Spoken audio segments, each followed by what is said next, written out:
What if I told you that scientists are exploring not just one, but several promising treatments for retinitis pigmentosa? While there's still no universal cure, 2026 is bringing more hope than ever before.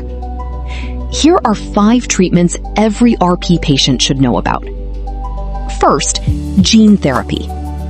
This approach targets the genetic cause of RP. Some therapies are designed for specific gene mutations, while others are being developed to help a broader range of patients.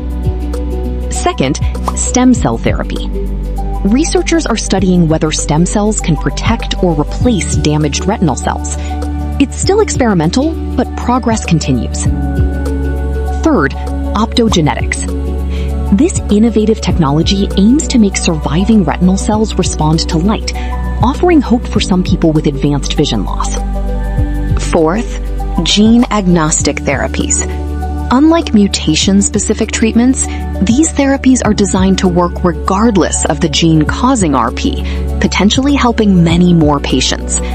And finally, neuroprotective treatments. These don't restore lost vision, but they aim to protect the retinal cells that remain and slow disease progression. Each of these approaches is at a different stage of research, and none is a guaranteed cure. But together, they show that RP research is moving forward faster than ever. Which of these treatments gives you the most hope? Let me know in the comments, and subscribe to RP Beyond Limits for trusted updates on retinitis pigmentosa research and clinical trials.